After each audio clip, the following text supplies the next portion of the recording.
Hello, Internet, and welcome to another edition of Colin's Corner. I'm Colin, I'm in a corner. Get it? Anyway, moving on. Today we're talking about Bob. No, not your friend who went to Stanford and got a PhD in computer science. No, we're talking about Bob, the latest APB plugin for the analog processing box. What is Bob, you say? Well, Bob's obviously an acronym for Base Optimized Bias, because who wouldn't want more low end in their mix? Everybody, last time I checked. Oh yeah, but it's not just low-end enhancement, it's an amazing 2 stages of analog signal processing to make it generate a lot of harmonics, so those low-end boosts at 35 Hertz are still audible on things like earbuds. Oh, teenagers. Anyway, you get the idea. Bob. If you got some low-end you don't think you got, that's because you don't have Bob. Let's check it out. So you think your mix has low-end, but it doesn't because you don't have Bob. First, without the classic 808 kick.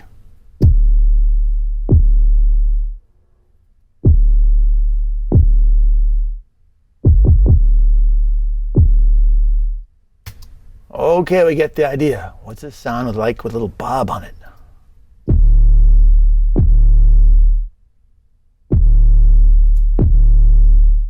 Bigger, more. Got some great boost into the low end around 37 Hertz. We're squashing it a little bit.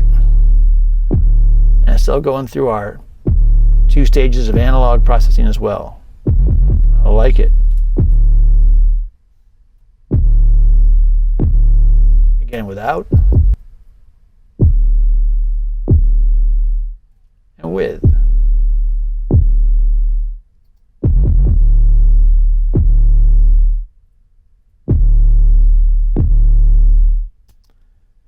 I know what you're thinking. You're thinking, well, that's great. Bob did something great to a low end. But what if you have like more things in the track, like a whole drum kit? I'm so glad you asked.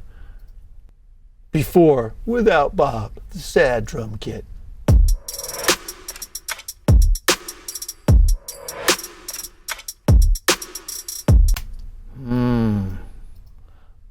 Now with Bob, the happy drum kit.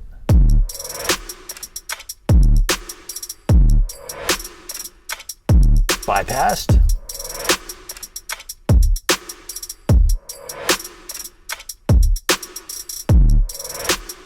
Oh, yeah.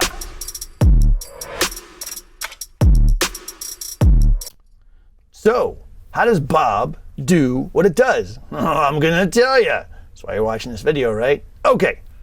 From left to right, we got a bias control, how much low frequency energy we're putting into this mix.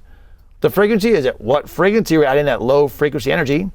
We can do some frequency selective compression with a squash control, and that frequency selective compression is managed by the rate control, how fast the attack and release times are going to be. And we have 2 tones, A, which is sort of a wider low-end boost, and B, which is a very specific low-end boost. B is pretty good for kick drums, A is good for everything else. Then we have 2 stages of analog processing. First, the gain control, pure analog gain. You're going to push it right up into the saturation circuits of the APB, of which there are no less than 3 different saturation circuits per channel. And then we have, in addition to this analog gain, we have sort of a counteractive analog compression and saturation going on. Button number 1 here controls how fast that analog compression and saturation kicks in. When button number 1 is off, it's kind of a slower response. When button number 1 is on, it's kind of faster. Button number 2, that's like a calibration control. When it's off, you're calibrated. When it's on, you might not be so calibrated, but you might like it, so there you go. And then we have a trim and headroom control. You turn it in one direction for headroom, so that way you're hitting less and less of the saturation circuit, or you can pull it back and let it hit more and more of the saturation circuit. In the other direction, we have trim, which just basically means you're going to turn it down in the event that perhaps you crank up all the analog gain and want to trim it back. All right, enough talk. I'm going to walk you through the same example and manipulate all these controls. Hope you can hear what I'm doing. Oh, by the way, over here in the left-hand meter, we got a SQR and a GR. SQR is the squash gain reduction meter, and GR is the gain reduction meter. So squash is the gain reduction caused by the squash control. GR is the analog gain reduction caused by this control and this control combined. Here we go.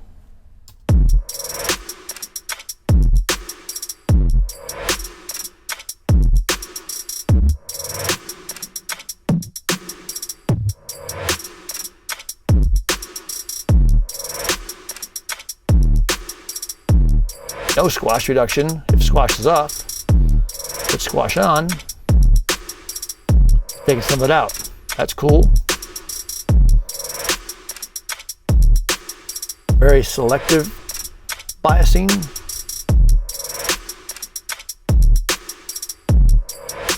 A little bit broader type of biasing.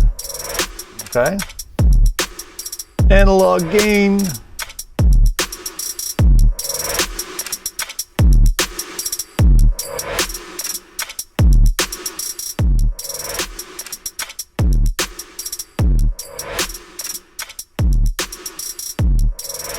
Put down some more. Pull it back up.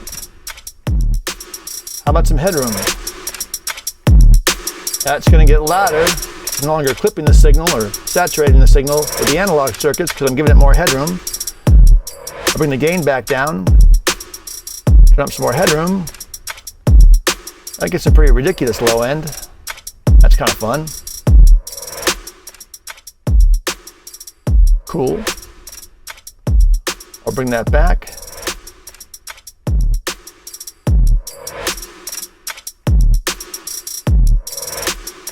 So a couple things going on. First, when you listen to the original signal versus the process signal, you hear the low end being improved or increased in volume and whatnot, and there's some saturation there, and that's great.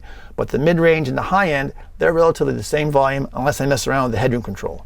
And that's an aspect of Bob that's really important. It lets you boost that low end, but it's trying to keep that low end boosted, yet kind of balanced with the original signals in the mid-range and the high frequencies.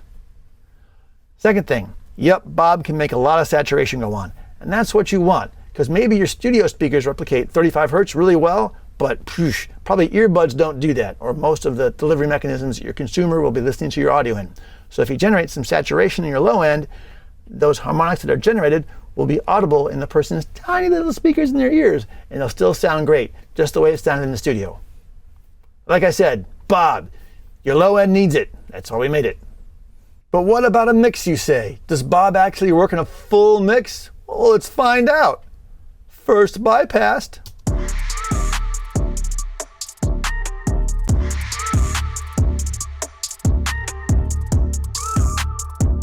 Without Bob,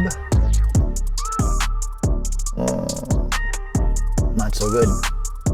With Bob, yeah, I like it.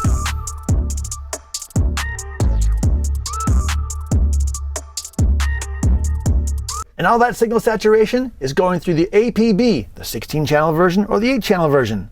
Yeah, that's right. Analog processing under the control of a plugin. You can make presets, you can automate. Session recall is instantaneous. The driver of the APB will connect the APB plugin to the APB hardware. You don't have to worry about it. All over a single Thunderbolt cable. Wow. That's why we have patents on it. Thanks for checking it out. See you next time.